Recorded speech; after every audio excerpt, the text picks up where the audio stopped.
সাথে কথা হয়নি, আমার মেয়েটাকে খুন করে ফেলেছে এরা। আমার মেয়েটাকে মেরে ফেলেছে। 10 লাখ টাকা একজনের জীবনের দাম, সেটা মুখ্যমন্ত্রী ডিসাইড করে নিলেন। বাবা মার কাছে সন্তানের দাম 10 লক্ষ টাকা।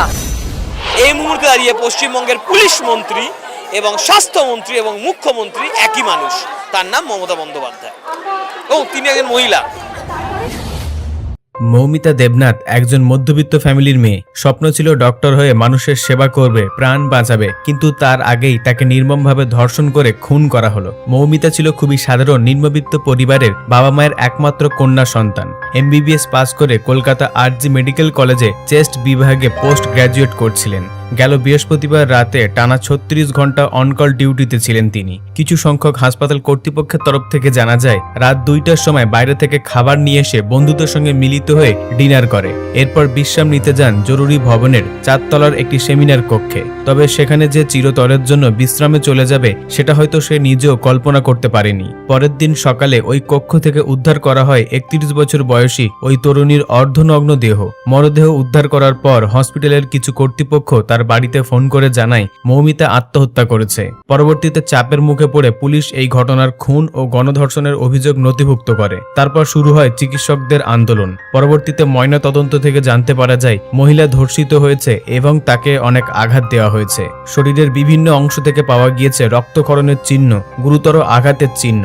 ডেড বডির পাশেই পড়েছিল মেয়েদের মাথার একটি চুলের ক্লিপ এবং একটি ব্লুটুথ হেডফোন। বিবিসি বাংলাকে দেওয়া সাক্ষাৎকারে আন্দোলনরত ডক্টরদের একজন জানায়, ঘটনার বিবরণ দেখে এটা পরিষ্কার যে খুন এবং ধর্ষণে জড়িত ছিল একাধিক ব্যক্তি। তবে এই ঘটনায় অভিযুক্ত শুধুমাত্র একজনকে ধরা হলেও বাকিরা রাজনৈতিক দিক থেকে প্রভাবশালী বলে কি তাদেরকে স্পর্শ করা হচ্ছে না, এমন প্রশ্ন করেছে আন্দোলনরত ডক্টররা।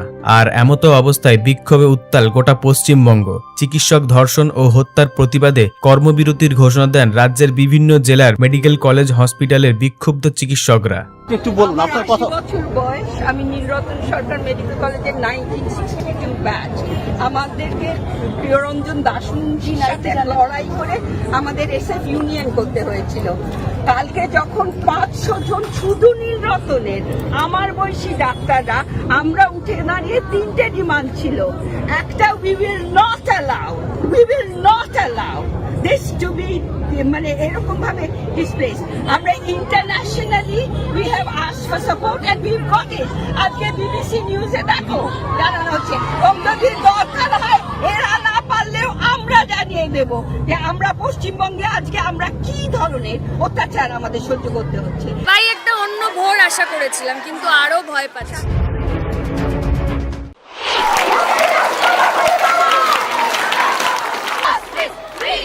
সকলের মতন একজন এসেছি, খুব লজ্জিত। আমার দেশের একটা ঘটনা নিয়ে আমি খুব লজ্জিত। দেখো আজকে মানুষ বলে দিল তো যে আন্দোলন করা যায়, এরম অন্যায়ের প্রতিবাদ করা যায়। মানুষ সারা রাজ্য জুড়ে প্রমাণ করে দিল তো। He is a স্টুজ। আর কি আস্পর্ধা যে ধনঞ্জয়ের নাম নিয়ে কথা বলছে। আজকে ঠিক সেই ধনঞ্জয় করছে এই লোকটাকে। We demand justice, and by justice we mean justice, and we do not also expect that we will get justice by এখানে সমস্ত পুরুষ মানুষদেরকে, সব পুরুষ মানুষদেরকে চিকিৎসা করতে হবে। আই এম আ সাইকিয়াট্রিস্ট, তাদেরকে চিকিৎসা করতে হবে খুব ভালো করেই জানি। তাহলে আমি বলছি ডাক্তারদের থেকে, from the Democratic Doctors Forum, we will take this to the world and we will get rid of Mamata Banerjee. আমার জীবদ্দশায় এটা দেখিনি, এটা একটা মুভমেন্টের পর্যায়ে চলে গেছে। আসলে সারা বিশ্বে মানুষ এখন অনেক কিছু জানতে পারছে, যাদেরকে আমরা মানে মাথায় করে রাখতাম সেই মানুষগুলো, মানে তাদের মুখোশগুলো খুলে যাচ্ছে। সো এটা একটা বিরাট মুভমেন্টের জায়গায় চলে গেছে। সারা ভারতবর্ষ, পশ্চিমবঙ্গ এবং সারা পৃথিবী জুড়ে বিভিন্ন প্রান্তে যারা এই বিষয়টা জানে, লন্ডন, আটলান্টা, ইউএসএ, পোল্যান্ড, এই সমস্ত জায়গায় আজকে রাতে সমস্ত সবাই প্রসেশনে বেরিয়েছে। হয়েছে বলতে একটু আর্যকর ব্যাপারটা। আরজিকরে গোটা মুভমেন্টটা পুরোটাই মেকি, ঠিক আছে? ওটা প্রিন্সিপালই চালাচ্ছে, অ্যান্ড প্রিন্সিপালের যারা সাকরেত তারাই চালাচ্ছে, আমাদেরকে ইয়ে করছে। মুভমেন্টের যে কোনো আলাদা ফেস হবে, অথরিটি যে কোনো স্টেপ নিচ্ছে না বা এরকম আজে বাজে কমেন্ট পাস করছে, এটার এগেনস্টে কিন্তু কিছু নেই।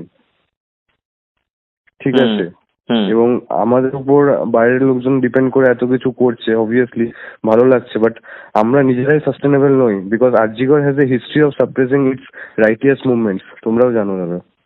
হুম, অ্যান্ড এখানে কালকে একটা ভিডিও এসেছিল যে একটা একটা সিভিক ভলেন্টিয়ারকে অ্যারেস্ট করেছে, ওটা একটা স্কেপগোট ছিল, ওটার সঙ্গে সঙ্গে আমরা হুইসেল ব্লো করেছি, বাট অথরিটি চেয়েছিল যে হ্যাঁ ওটাতে আমরা ভুলে যাব, কিন্তু ওরা তো জানে না যে অ্যাটলিস্ট সেইটুকু আইকিউ তো আছে যে মানুষ বুঝতে পারবে ওটা ওর পক্ষে করা সম্ভব কিনা।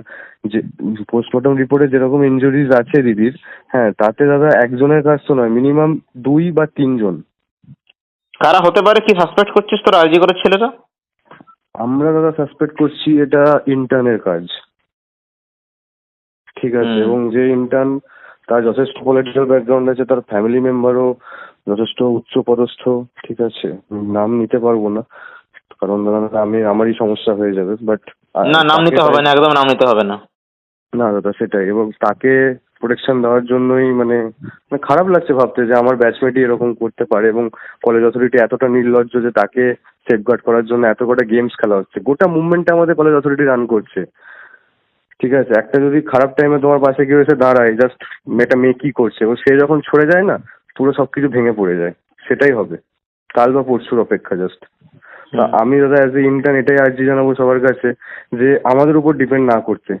এটা একটা একটা মহিলা, একটা মা, একটা বোনের এরকম হয়েছে, কমন মানুষের যেন আমাদের পাশে আসে, বাকি কলেজটাও যেন আমাদের পাশে থাকে।